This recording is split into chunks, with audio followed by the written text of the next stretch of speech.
Hello students, welcome to my YouTube channel. और देखिए एक क्वेश्चन ये आपके सामने इस रूप में क्या कह रहा है। इंटीग्रल है जिसकी लिमिट क्या है, 0 से इन्फिनिटी एक्स स्क्वायर प्लस 4 और फिर ब्रैकेट के बाहर है e का पावर -2x स्क्वायर dx। कभी भी अगर इस तरह का इंटीग्रल सिंगल इंटीग्रेशन जो बीएससी या बीटेक लेवल की मैं बात कर रहा हूं, अगर पूछे तो आपका ध्यान कहाँ इस केंद्रित होना चाहिए, बीटा फंक्शन और गामा फंक्शन पर। अगर आप सोचें कि 12th में जितना मेथड पढ़े हैं उस मेथड का यूज करते हुए लगाएं तो सोचते रह जाएंगे, लगेगा नहीं। तो वहाँ दिमाग को खर्च करने की जरूरत नहीं है। इस पर ध्यान आपका यहाँ पर इस तरह के इंटीग्रल पर आपके लेवल पर अगर कोई चीज़ दिखाई दे रही है, क्योंकि और आपके कोर्स में सोचें कि इस तरह का सिंगल इंटीग्रेशन पूछ ले डायरेक्ट इस तरह से, तो वो नहीं पूछता, वो है ही नहीं है। तो कहीं ना कहीं आपका दिमाग तुरंत वहाँ केंद्रित कीजिए, कहाँ पर, बीटा फंक्शन और गामा फंक्शन। और दोनों की डेफिनेशन पता है। और यहाँ पर देखिए दोनों में से एक न एक डेफिनेशन का रूप अभी तो नहीं है, बन जाएगा। किसकी डेफिनेशन की बात कर रही है, थोड़ा देखिए तो लिमिट क्या है, 0 से इन्फिनिटी। ठीक, यह है एक्स स्क्वायर प्लस 4 है। लेकिन आपको बताएं कि अगर इंटीग्रल की लिमिट 0 से इन्फिनिटी हो और e का पावर -x का रूप हो या कुछ भी और रूप हो, तो अगर ऐसा है तो कहां ध्यान आपका जाना है, डेफिनेशन ऑफ गामा फंक्शन पर। और गामा फंक्शन का डेफिनेशन क्या है, आप जानते हैं कि गामा n बराबर 0 से इन्फिनिटी e का पावर -x, x का पावर n-1 dx। हमें ये दो चीज चाहिए, लिमिट 0 से इन्फिनिटी हो और e का पावर -x का रूप हो। x का रूप अगर नहीं है, x के अतिरिक्त कुछ भी है, तो हम उसको पुट करते हुए e का पावर -x यानी e के पावर -t के रूप में काम करते हैं। ये ध्यान रखिए। बाकी यह रहे चाहे न रहे उससे कोई फर्क नहीं पड़ता है। लेकिन अगर लिमिट 0 से इन्फिनिटी हो और e का पावर माइनस अगर है, चाहे x हो, चाहे 2x हो, चाहे x³ हो, चाहे x का पावर 4 हो, चाहे √x हो, तो कहीं ना कहीं गामा फंक्शन के डेफिनेशन का इस्तेमाल करते हुए उस इंटीग्रल का मान निकालते हैं। यहां पर क्या है, e का पावर -x है, तब तो डायरेक्ट निकाल लेंगे। लेकिन अगर x के अतिरिक्त कुछ भी रहेगा तो वहां पुट करते हुए आप जो है e के पावर -x का रूप बनाएंगे, यानी e का पावर -t का रूप बनाकर तब डेफिनेशन का यूज करेंगे। तो इस क्वेश्चन में यहां देखिए x न होकर क्या है, e का पावर -2x स्क्वायर, लिमिट 0 से इन्फिनिटी है। तो चलिए हम लोग काम करते हैं ऐसे, यानी दिया है, यानी कह सकते हैं इंटीग्रल ऑफ 0 से infinity x square plus 4 e का पावर -2x स्क्वायर dx। ये दिया हुआ है, गिव है। अब बताया ना कि मुझे e के पावर -x का रूप चाहिए, लिमिट तो 0 से इन्फिनिटी है, हम इसकी बात कर लेंगे। तो यहां देखिए e का पावर -2x स्क्वायर है, तो इसका रूप पाने के लिए क्या करेंगे, x के अतिरिक्त कुछ भी रहेगा, 2x रहे, x स्क्वायर √x मुझे स्वीकार नहीं है, तो क्या करते हैं, उसको पुट करते हुए हम e के पावर -x का रूप यानी t के रूप में, e के पावर -t के रूप में काम करते हैं, बनाते हैं। तो यहां क्या करेंगे, पुट 2x स्क्वायर बराबर t, ठीक, 2x स्क्वायर बराबर t, या दिस इंप्लाइज कहे ना, क्या लिखना मुझे, x बराबर चाहिए। ध्यान रखिएगा, चाहे बीटा फंक्शन में हो चाहे गामा फंक्शन में हो, जब भी हम सब्स्टिट्यूट करते हैं तो मुझे x बराबर चाहिए, इसके ऊपर कहीं कुछ नहीं चाहिए, अगल बगल कुछ भी नहीं चाहिए, सिर्फ x बराबर चाहिए, हमेशा ध्यान रखिएगा। तो यहां पर देखिए 2 है तो 2 को उधर भेजिए, ये आएगा x स्क्वायर बराबर t/2।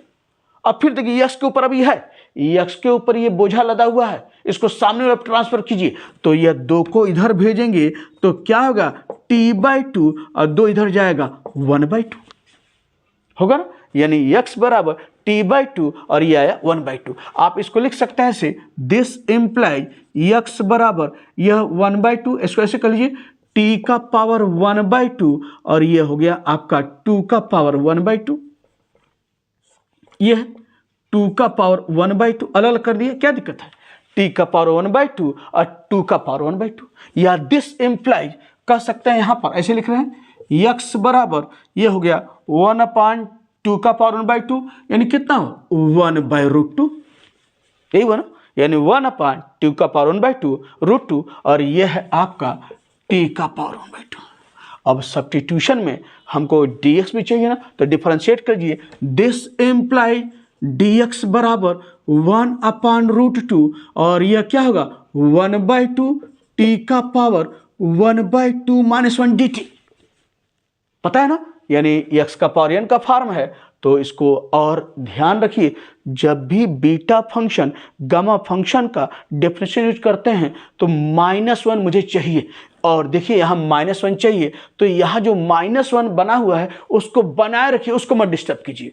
अगर डिस्टर्ब करेंगे तो फिर बनाना पड़ेगा, तो काहे बनाएंगे, बिगाड़ेंगे। एक बार जब बना हुआ तो बनाए रखिए। तो यहाँ से दिस इम्प्लाई dx बराबर क्या हो जाएगा 2, ये होगा 2√2, ये देखिए 2√2, और ये क्या है t का पावर 1/2 - 1 dt, तो dx बराबर 1/2√2 t का पावर 1/2 - 1 dt, यह मान dx का है। अब लिमिट देखिए भैया जी, लिमिट आपका नहीं बदलने वाला है। जब x 0 रखेंगे तो t 0 होगा, x अरे भाई 2 से मल्टीप्लाई 0 नहीं हुआ, x इन्फिनिटी रखेंगे तो t भी क्या होगा इन्फिनिटी रहेगा। तो लिमिट में कोई बदलाव नहीं है। तो चलते हैं अब हम सारा जो है t के रूप में इस इंटीग्रल को रखते हुए देखा जाए क्या फॉर्म मिल रहा है। तो देयरफॉर यहां लिखिए, देयरफॉर इंटीग्रल ऑफ 0 से इन्फिनिटी, यहां से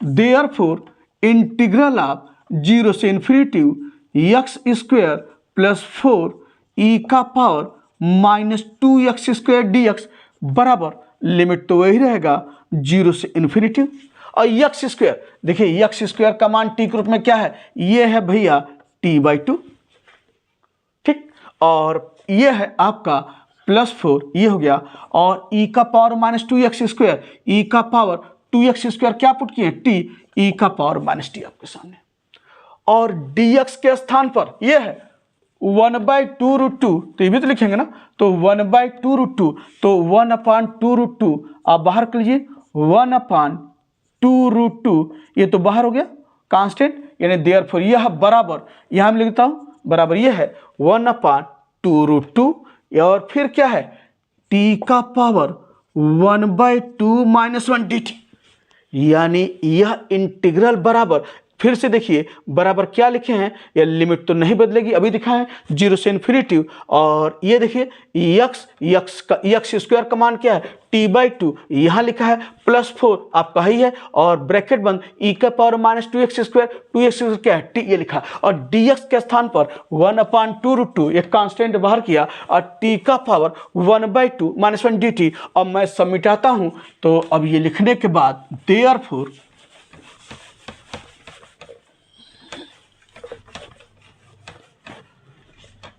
देयरफॉर लिखिए 0 से इन्फिनिटी e के पावर, अब इसको मैं बेटा बराबर 0 से इन्फिनिटी x² + 4 e के पावर -2x²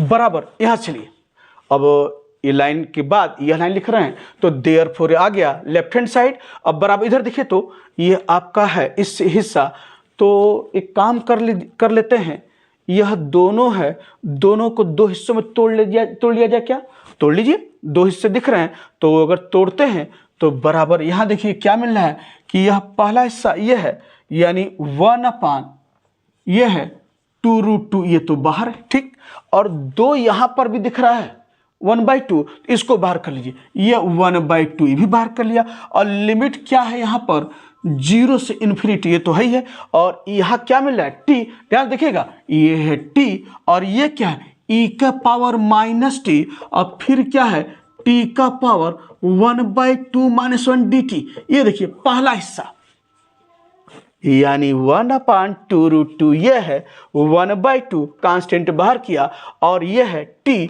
आपके यहां पर लिखा, और फिर क्या e का पावर -t, t का पावर 1/2 - 1 dt। अब प्लस चलते हैं दूसरा हिस्से में,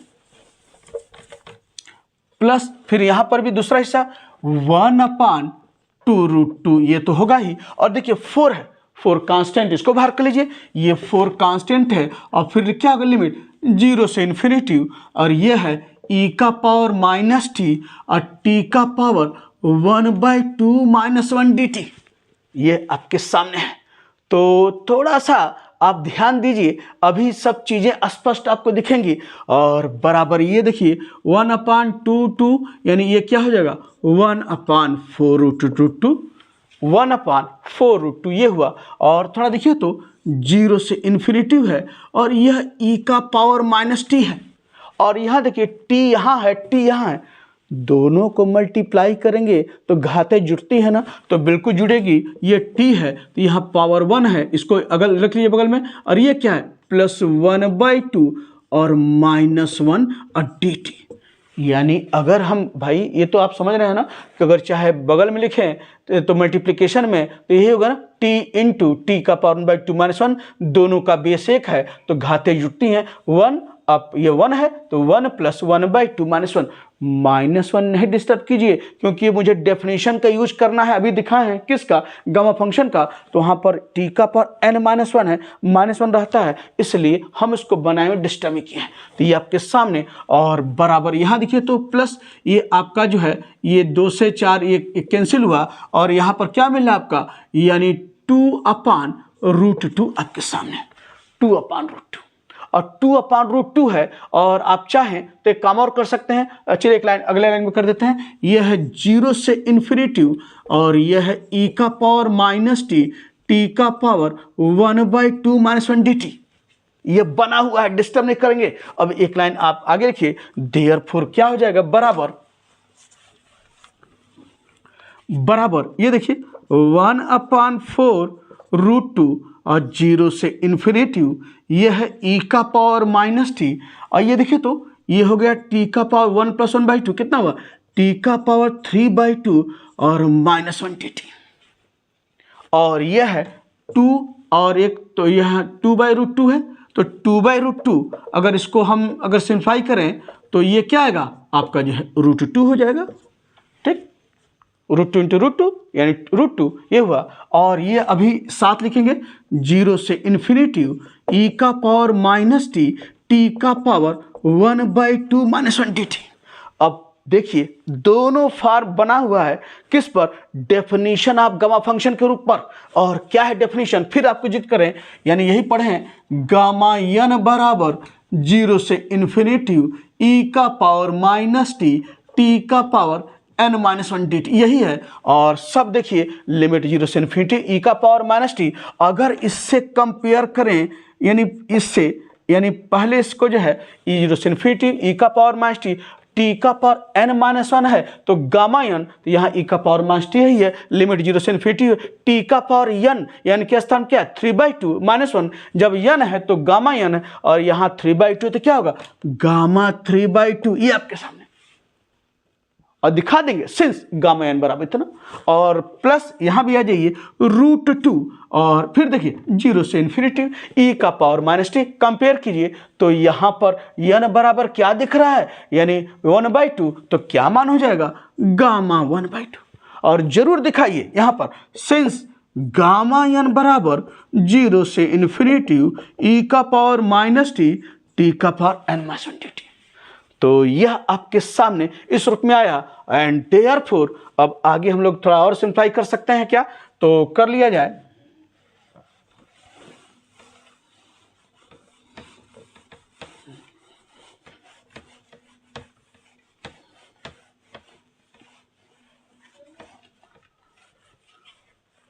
देयरफॉर यह बराबर ये देखिए तो 1/4√2 और गामा 3/2 को क्या लिख सकते हैं, पता है ना कि गामा n बराबर, जानते हैं गामा n बराबर क्या होता है n-1 गामा n-1, तो गामा 3/2 अगर लिखना चाहते हैं तो इसी प्रॉपर्टी का यूज करते हुए 3/2 - 1, 3/2 - 1 और 3/2 माइनस क्या 1/2 गामा 1/2। हर छोटी छोटी चीजें यहाँ आपके सामने डिस्प्ले किया गया है। तो गामा 3/2 के स्थान पर हम क्या लिखने वाले हैं 1/2 गामा 1/2। सिंस अगर दिखाना है तो दिखा दीजिए कि गामा 3/2 कैसे आपने 1/2 गामा 1/2 लिखा है।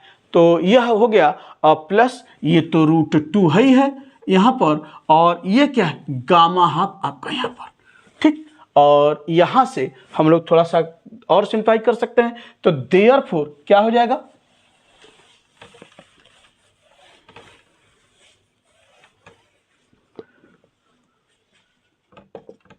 ये आपका कितना हुआ, ये देखिए गामा हाफ इसमें जो है आपका कॉमन दिख रहा है, तो कॉमन निकाल लीजिए, गामा हाफ कॉमन ले लिया और अंदर क्या मिल रहा है, यानी 4 दूना 8, यानी 8√2 आपका यहाँ पर, ठीक।